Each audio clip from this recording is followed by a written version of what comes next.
Remember to click subscribe and notification button for more Appa's video. Cooking Appa. Hi, this is Cooking Appa. Appa will be uploading minimum 4 videos every week on every Tuesday, Thursday, Saturday and Sunday, Malaysian time 7 p.m. And over the past 2.5 years, Appa has uploaded over 600 cooking videos on my YouTube cooking channel. So you can go and have a look when you're free. Now, today, actually recently, Appa and my family, we went to eco farm. So from that eco farm, we actually brought back some veggie and some fish. We bought some tilapia. This is the tilapia fish from the eco farm. We tried once at the eco farm and it is not muddy. Now the main problem with this particular river fish, it is actually a river fish, yeah. Main problem with this particular river fish is that some people cannot tahan the muddy taste. So I also cannot tahan the muddy taste, but this is actually one of my most favorite fish. Why? Because if I manage, luckily, majority of the tilapia in the market that we can eat is actually without the muddy taste, especially when they are rare under the moving streams from the river in the mountain. Okay, so this one, for this particular one, we tested at the eco farm. It is the one we tested doesn't have any muddy taste. So I bought one back. I can't remember how much is this, probably 25 or 30 ringgit for this particular fish. And then it's very big. This is almost, I think, 900 kg.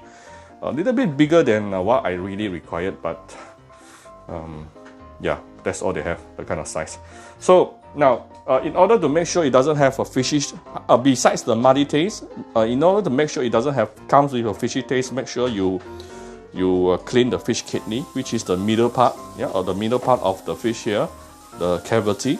Make sure all the blood is nicely clean. Use a toothbrush if you like. So once you clear off those blood, which is the fish kidney, that will remove the fishy smell. And then also in the cavity, you can put few pieces of ginger, and on top also few pieces of ginger. Also, you can marinate with the fish with a little bit of salt, sprinkle a bit on top, and cut few slices. Yeah, I actually cut 3 slits on the fish body to help the cooking process, because this fish is very thick. It's quite thick, so it's actually quite hard to steam very evenly. So later I'm going to use my steamer from Pacifica to steam this fish. Of course, you can use your normal steamer as well. Alright, so today I'm going to use 酱蒸, which is if you really translate,酱蒸is actually using the bean paste, using soya bean paste to steam the fish. 酱蒸.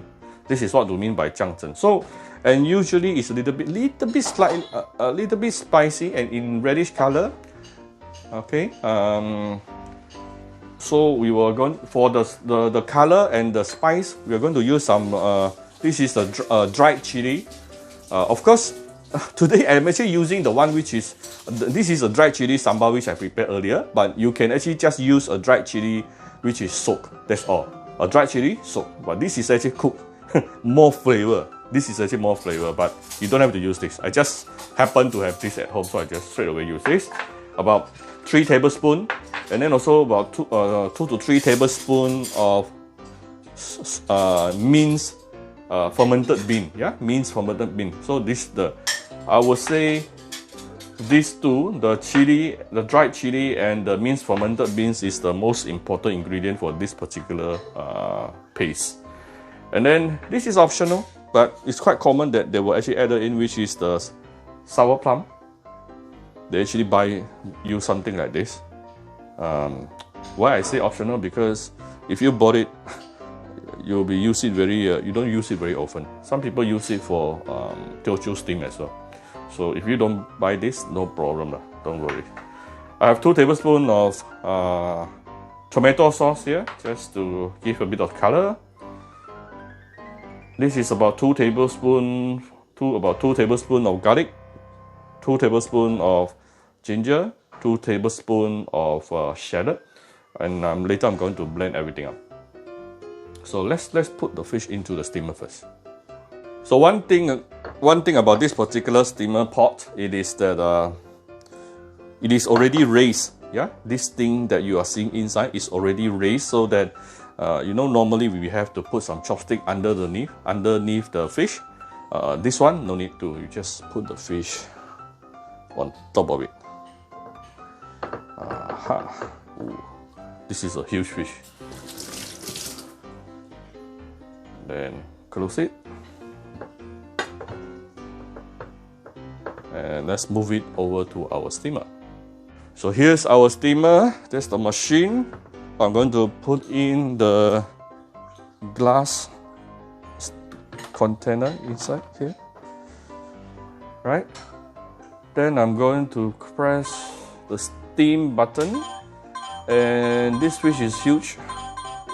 And also not forgetting this steamer, for the last 2 minutes, it will actually let it rest so that it will not become too hot. So at least, and then for the first minute, it will take about 30 seconds for the steam to be created. So I would say easily at least about 18 minutes or even 19 minutes for this particular machine. On a normal steamer at home, probably you will steam this size for at least about 10 to 12, at least minimum. Okay? This steam is quite gentle, so I will actually give it a little bit higher time. Usually, most of the time, it should be somewhere between 15 minutes to 20 minutes for one fish. If you use this particular machine, 15 minutes to about 20. I've tested one where I actually put it at about 13 minutes. Not enough. It is not 100% cooked. Okay. Start cooking. Alright, it will start cooking and it will take about 20-30 seconds to generate the steam. Alright, the steam is coming up. I'd love to see this. I always like to cook with something which is, any equipment which is transparent, so that I can actually see the cooking process. Okay, so you can see now the steam is filling up the whole space inside. You don't have to do anything, just let it cook. It will actually stop at about 16 minutes later and let it rest for 2 minutes. So meanwhile, we are going to prepare our酱蒸. Alright, so if you want to know more about this particular machine, you can check the description box. Alright, I will put the link inside the description box. Of course, you can also buy this together with the blender. Yeah, if you want to, it's up to you. So this is the blender. Okay, and to be very frank, my family is using these two almost every day right now. So convenient. Let's make the paste. It's actually the gravy, to be more exact. I'm going to put in the garlic, shallot, and ginger. This dish will be very gingery. I like ginger. Okay, if you are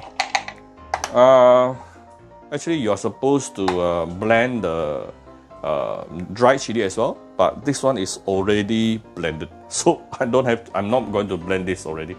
But if you are using dried chili, soaked dried chili, you can actually blend it together. I'm going to put in a little bit of, give it a bit of oil, just to ease the blending process. Why is it I use oil? I usually prefer oil rather than water. Never mind. I can add a bit of water. Because this dish later it will be a bit watery actually. This paste will be a bit watery, so I don't mind adding the water.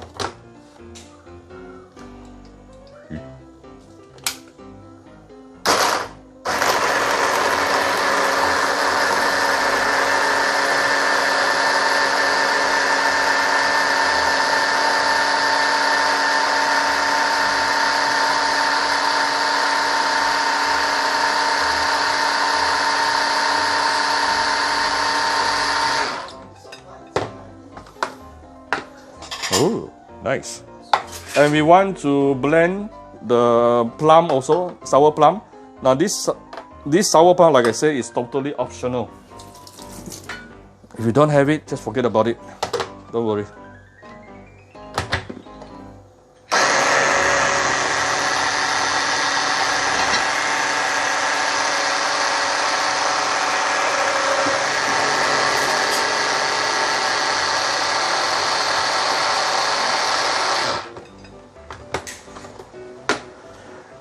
Right, we have our paste. Right, we are making the gravy,酱蒸 gravy right now. Okay, where's the oil? Putting a little bit of vegetable oil. I'm going to start with tomato sauce. Actually, if you don't use tomato sauce, then you don't have to start with tomato sauce.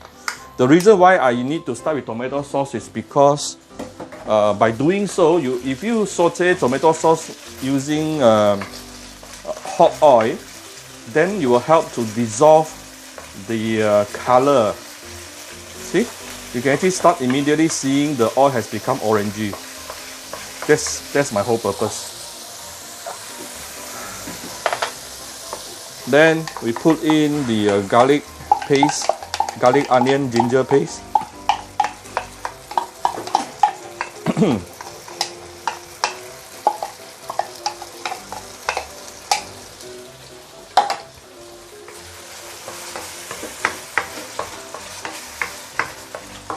See, immediately we have the color already.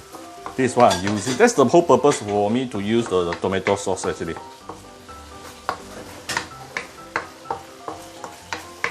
Let's saute this slowly for a couple of minutes before we continue to bring out the fragrance. So this is after about 3-4 minutes sauteing. Now this is why I don't like to add in water when I blend.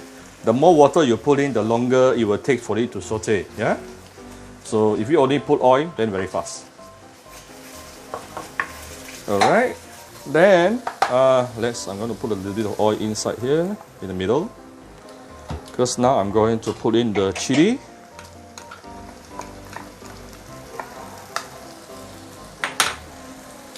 The bean paste.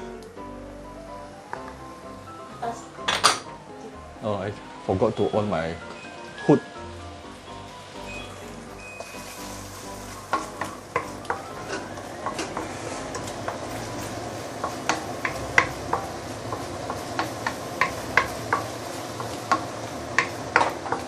Oops, splatter a bit.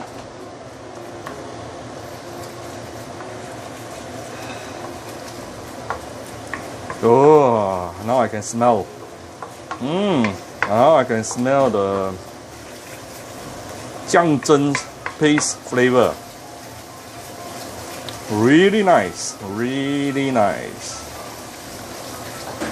It is actually almost done, very fast. We're going to add a bit of hot water here. Why hot water? We don't want to reduce the heat of your wok, yeah, when you are cooking, so that your cooking process will be more consistent. But if you don't have hot water, you want to add cold water, don't worry, your dish still can be eaten, don't worry. All right.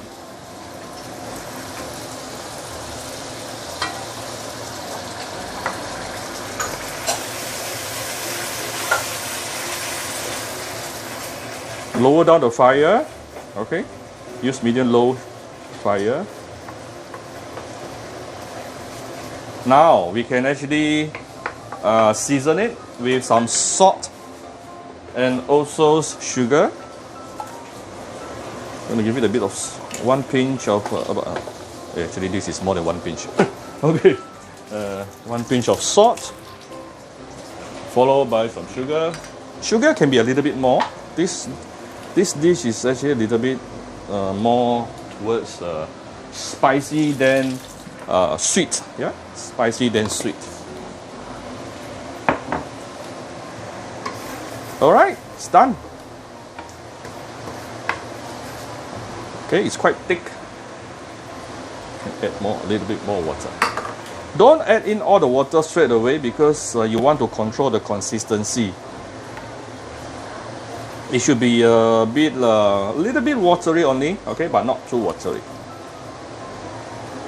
Alright, our 酱蒸 sauce is done.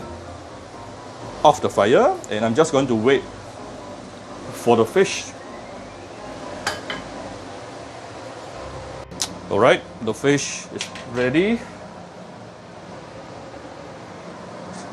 So when you want to open this, we have to be careful because inside is going to have steam, it's going to be hot. always open it outwards.